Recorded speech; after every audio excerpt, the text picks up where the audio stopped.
Hello everybody. तो कैसे हो सभी? उम्मीद करता हूँ आप लोग सब अच्छे होंगे। तो गाइस, मैंने आखिरी वीडियो डाला था 2 फरवरी को और आज है 9 फरवरी। तो पूरे 6 दिन बाद मैं आज वीडियो डाल रहा हूँ। ऐसा क्यों? तो हुआ गाइस ऐसा, 3 फरवरी सुबह को मेरा मम्मी से झगड़ा हो गया और इस वजह से बाद में मुझे बहुत रिग्रेट हुआ, बहुत गिल्ट हुआ कि मुझे ऐसा नहीं बोलना चाहिए था। जो कि कुछ चीज़ें होती हैं जो मैं गुस्से में मैंने बोल दिया था। तो इस बात का मुझे रिग्रेट हुआ और मेरा वो दिन पूरा बर्बाद चला गया। तो उस दिन जब मेरे लिए प्रोग्रेस कुछ था ही नहीं तो मैं आप लोग को दिखाता क्या। इस वजह से मैं वीडियो भी डालना बंद कर दिया, या फिर कि क्या डालूँ क्या करूँ, बहुत सारा चीज़ मेरा अनबैलेंस हो चुका था। तो मैंने सोचा कि ये यूट्यूब यूट्यूब छोड़ करके पढ़ाई करते हैं, क्योंकि गाइस यूट्यूब पे वीडियो बनाना मेरे लिए कभी प्रियोरिटी था ही नहीं। मैं यूट्यूब पे वीडियो बनाता था बस इसलिए ताकि फ्यूचर में जब अगर मैं कुछ कर लूँ तो मैं इसे देख सकूँ और ख़ुद को ये कर सकूँ कि हाँ, मैंने कुछ शुरू किया और मैंने उसे ख़त्म किया। ठीक है गाइस, बस इसलिए मैंने यूट्यूब स्टार्ट किया था। ठीक है, और मैं बताता हूँ, मैं इन दिनों पढ़ाई पे फोकस था। तो मैं आप लोगों को एक चीज़ बताता हूँ, ठीक है? बहुत अंदर की बात है, मैं आपको बता रहा हूँ। ठीक है, देखो गाइस, हम लोग क्या करते हैं, लेक्चर देखते हैं, फिर उसका नोट्स बनाते हैं। 5 घंटा 6 घंटा का एक लेक्चर देखो और फिर 1 घंटा या 1.5 घंटा उस लेक्चर का नोट्स कंप्लीट करने में टाइम लगाओ। खूब सारे नोट्स बनाओ, बस नोट्स ही बनाते जाओ। ये देखो गाइस, नोट्स मैं दिखाता हूँ आपको। ये देखो, खाली नोट्स हैं, बस नोट्स हैं गाइस। ये इतने सारे नोट्स हैं, बस नोट्स नोट्स नोट्स। और ये गाइस, ये केमिस्ट्री का पूरा नोट्स है। और गाइस, मैंने जो है ये सारा चीज़, जो एक दिन का जो मेरा लॉस हुआ था, क्योंकि मेरा सारा चीज़ प्री प्लान्ड था, एक दिन की वजह से जो लॉस हुआ था मैंने उसको कंपनसेट करने का कोशिश किया। यूट्यूब पे लीव करके और थोड़ा फोकस करने का ट्राई किया पूरा पढ़ाई पे।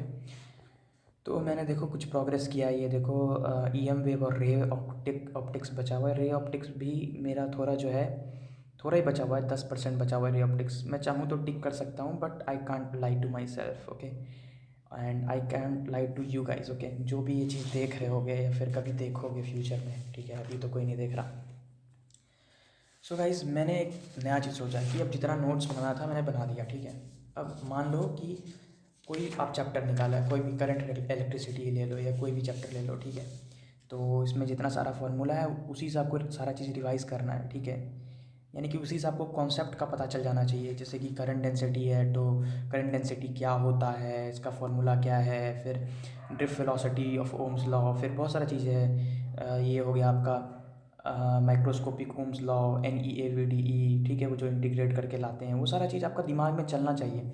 अगर आप फॉर्मूला से उस चीज़ को रिकैप नहीं कर पा रहे हो तो गाइस आपको फिर से कॉन्सेप्ट समझने का ज़रूरत है। यानी कि फिर से वो 7 घंटे वाले लेक्चर पे जाओ और वो बस वो जो पार्ट आपको समझ में नहीं आया, बस उस पार्ट को देख करके आ जाओ, ठीक है? और अभी इतना समय नहीं है कि आप लेक्चर भी देखो, उसका नोट्स बनाओ, फिर नोट से रिवाइज करो, फिर नोट से भी समझ नहीं आता है फिर लेक्चर पे जाओ। इतना कौन करेगा भाई? मतलब करने का तो कर सकते हो लेकिन उतना समय नहीं है आपके पास। आपको क्या करना है, आपको बस नोट्स बनाना है और आपके दिमाग में सारा चीज़ चलते रहना चाहिए। चलते रहना चाहिए कि मतलब डाइपोल मोमेंट क्या होता है, ये फार्मूला कैसे आया, कूलम्ब्स लॉ कैसे यूज़ हो रहा है इसमें, ठीक है? फिर मैग्नेटिक मोमेंट NIA कैसे हो रहा है, वो लूप से बना करके, फिर जैसे कि KP मतलब सिमिलैरिटी देख करके दो इक्वेशन से निकालते हैं, वो सारा चीज़ आपका दिमाग में आना चाहिए। ये ससेप्टिबिलिटी कैसा है, परमिएबिलिटी कैसा है, किसी भी चैप्टर का कोई भी चैप्टर आप उठा लो। जैसे एटम्स तो मैंने रिवाइज़ नहीं किया बहुत दिन से।